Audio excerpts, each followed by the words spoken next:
Vamos a ir a la conferencia que hoy estuvo el titular de la Unidad de Inteligencia Financiera, Pablo Gómez. Y nos informa que un tribunal de Estados Unidos confirma que México puede ir tras la fortuna de García Luna. Amigos y amigas, una buena noticia. Hoy se va a abrir un juicio porque México está peleando ese dinero que es de los mexicanos y que vuelva para el pueblo de México. Hoy seguramente van a formar el jurado y seguramente va a ser favorable para México, porque los señores de Estados Unidos ya conocen exactamente quién es García Luna y lo han declarado culpable. Solamente aquí los de la derecha decían que era inocente.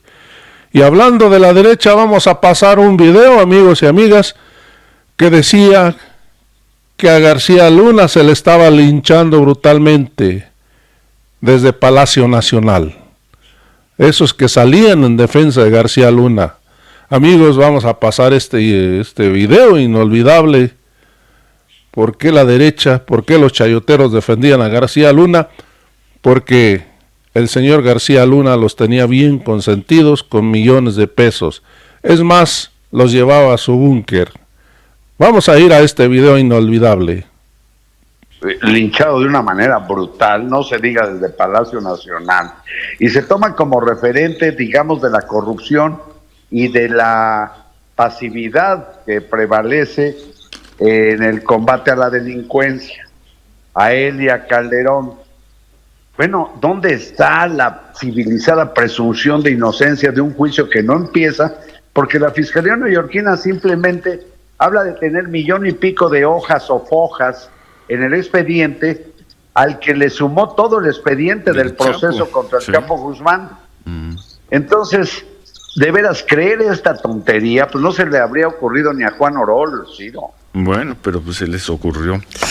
Pues muchas gracias. No, pero hay gente que lo cree y eso me llama la atención porque habla de una anemia neuronal aguda, bueno, por quienes toman en serio estas pendejadas. Sí, pero van 4 años en que mataron a niños y a mujeres de la familia Levarón en Sonora, culpa de García Luna. Masacraron a unos jóvenes en Veracruz, García Luna y su guerra. Fusilaron a unas personas afuera de una iglesia en Michoacán, García Luna. Un enfrentamiento, 11 presuntos sicarios muertos hace 3 días en el Estado de México, García Luna y la guerra de Calderón, pues. Llevamos 4 años, 3 años y medio escuchando ese argumento, ese razonamiento. Y escuchamos a los chayoteros cómo defendían a García Luna y le tiraban al gobierno de México por el caso de los Levarón. Hay que recordar que les mataron a familiares, a esos señores, que hoy también hay una problemática ahí con esos señores que han invadido tierras de los indios de ahí, de esa comunidad. Ese es otro tema que no vamos a entrar en él. Pero lo que no quieren decir o se les olvida es que hoy este gobierno de México ha agarrado a todos los involucrados en esa matanza de la familia Levarón. Hoy las cosas han cambiado. ¿Ustedes creen que en tiempos de Felipe Calderón iban a agarrar a delincuentes de ese tipo? Pues claro que no, porque era la misma cosa Felipe Calderón, García Luna y las mafias del narcotráfico.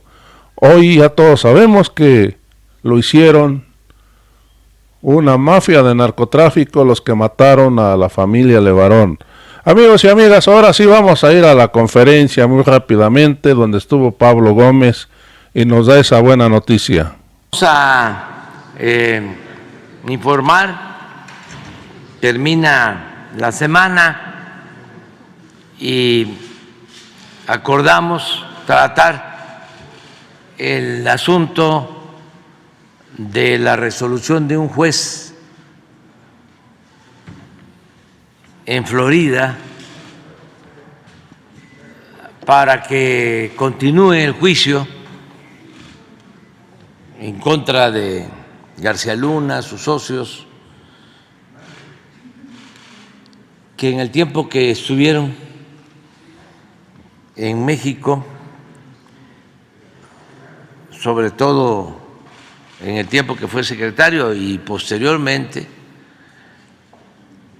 levantaron mucho dinero con contratos que se hicieron con el gobierno federal, dinero público que se estima en alrededor de 650 millones de dólares.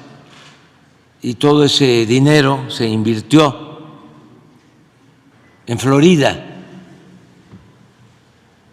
en departamentos, en casas, en yates, y por eso se presentó en 2019, 2020, una denuncia y 21, sus abogados han buscado tirar la denuncia y no han podido. Ya hace 2 días se definió que es procedente lo que se está haciendo por parte del Gobierno de México para rescatar todos esos bienes, reincorporarlos al patrimonio nacional. Por eso Pablo Gómez, titular de la Unidad de Inteligencia Financiera, nos va a informar sobre este caso. Y terminando, pues vamos a preguntas y respuestas. Entonces, Pablo, tú tienes la palabra. Gracias. Gracias, presidente. Siguiendo entonces los comentarios que ha habido recientemente, como ustedes saben, ya lo ha dicho el presidente hace un momento, el Gobierno de México recurrió a una demanda pidiendo que el dinero que se lo llevaron cobrando contratos por centenares de millones de dólares pueda volver. Y la única forma que tenemos es yendo a un juzgado y presentando la demanda, que fue lo que se presentó. Sin embargo, los defensores de García Luna y de las empresas que movieron para hacer los contratos y llevarse el dinero, presentaron un recurso diciendo que la Corte de Estados Unidos, de Florida, no tenía capacidad jurídica para llevar ese juicio. Y esto hizo que el juicio se suspendiera mientras se resolvía pues ese incidente en otro tribunal. Pues ese otro tribunal ya resolvió y queremos decirles que ya no tienen recurso. Es definitivo, ya es inatacable.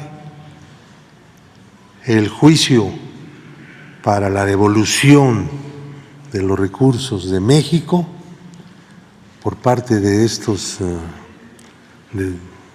esta trama de corrupción se va a llevar a cabo. Habrá juicio, sin duda alguna. Viene el momento en el que pues el juez les va a exigir a los demandados que presenten una respuesta a las pretensiones del Gobierno de México. Una vez que esto ocurra, se integra el jurado, se abre propiamente el juicio y viene el veredicto del jurado y la decisión del juez. Hay una serie tenemos aquí una lista que sería bueno que pusiéramos, una lista de personas y empresas demandadas en Florida y la cantidad de dinero, ahí está, ¿no? La lista, bueno, pues empieza con García Luna y sigue con Linda Cristina Pereira Gálvez, Mauricio Samuel Weinberg, Silvia Donna Pinto Weinberg, Jonathan Alexis Weinberg Pinto, Nathan Juancier Taub, José Francisco Niembro González, Marta Virginia Nieto Guerrero de Niembro, y luego ya empiezan las empresas, que como tales, además de sus directivos y sus accionistas, como tales empresas también han sido demandadas, porque fueron los instrumentos y los que firmaron los contratos y los que hicieron todo pues se llevaron el dinero. Numbac Technologies, Gull Holding, GLAC Security Consulting Technology, Risk Management, y esta GLAC es propiedad personal de Genaro García Luna y de su esposa.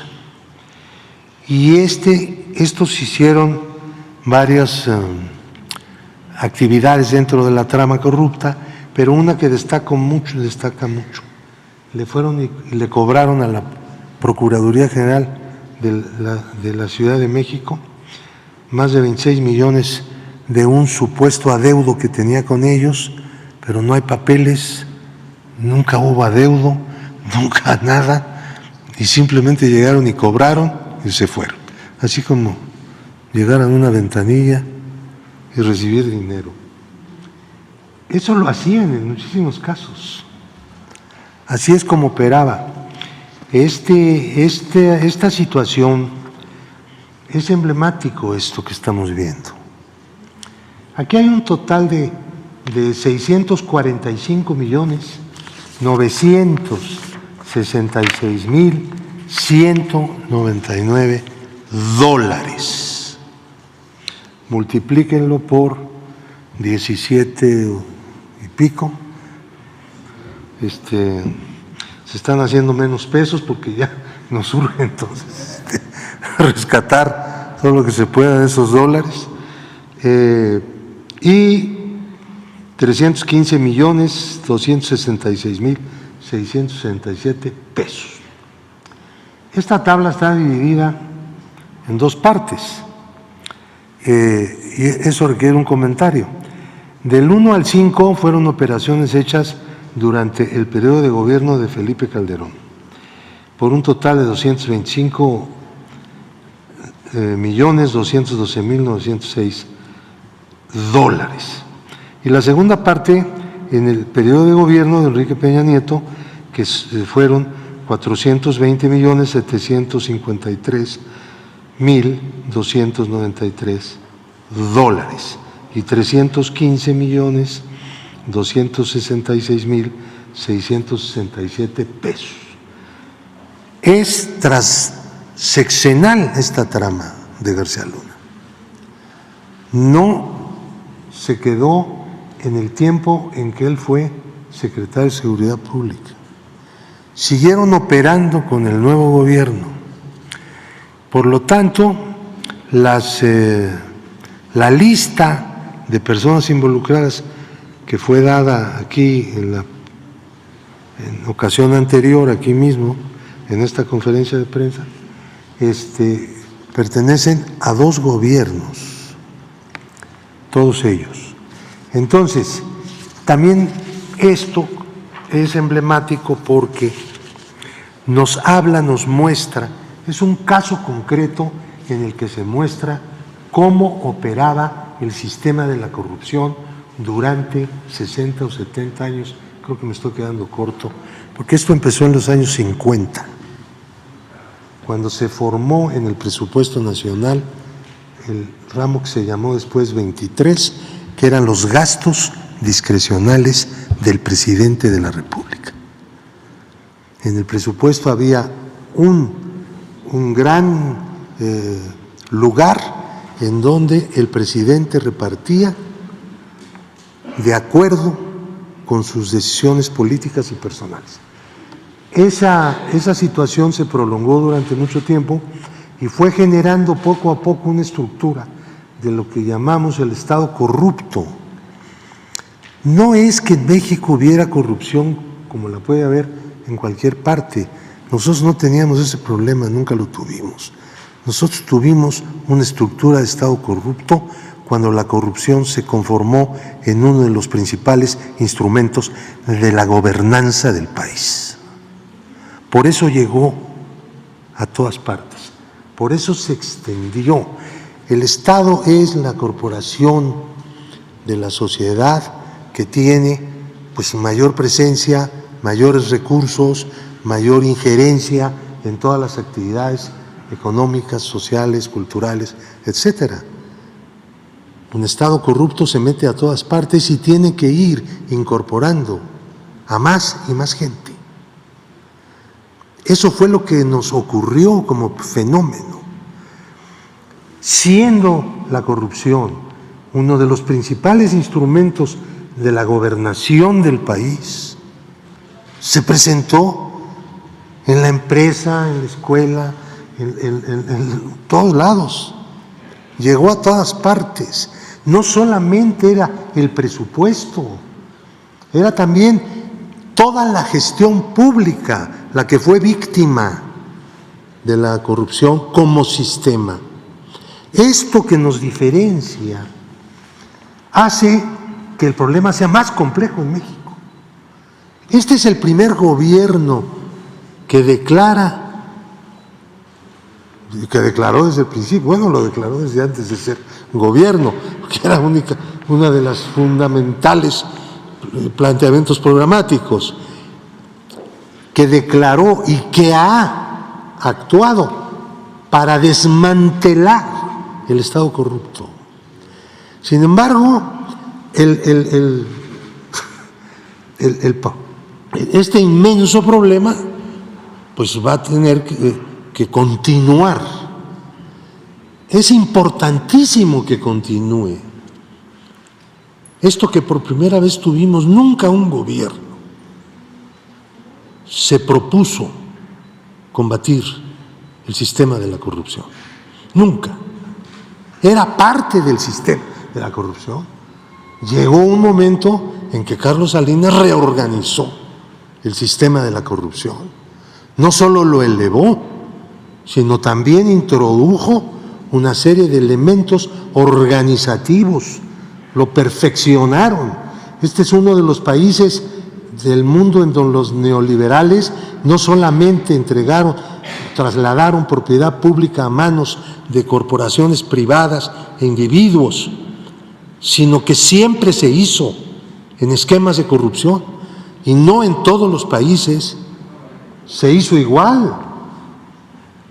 Nosotros destacamos, y pregunten por todos lados, entre los economistas y los periodistas, la gente que observó el fenómeno de la privatización de recursos públicos y de propiedad pública durante el neoliberalismo, y todos coincidirán en que México destaca porque tiene una característica muy propia. No es el único país, también hay otros, no voy a mencionarlos, pero hay muchos en Eurasia, hay muchísimos que hicieron eso. Al momento en que se cayó algo, repartieron todo, hicieron grandes millonarios, gigantescos, fortunas, pero eso ocurrió aquí también, y es característica de México. Entonces, la lucha contra el Estado corrupto lo podemos ver como un botón de muestra aquí, en esa gráfica. Tomaban el dinero, lo llevaban, le daban la vuelta a través de Barbados, lo tomaban como paraíso de tránsito y llegaba a Florida. Bueno, no es nada raro que García Luna haya escogido Florida para ir a hacer ahí su residencia. Este conglomerado empresarial, claro que le daba dinero a García Luna. Como nosotros descubrimos unas entregas de 10 millones de dólares, pues ahí está la evidencia para poder reclamar ese dinero y todo lo demás. Eso fue lo que hizo el gobierno de México. Este acontecimiento es algo que nunca había hecho el gobierno.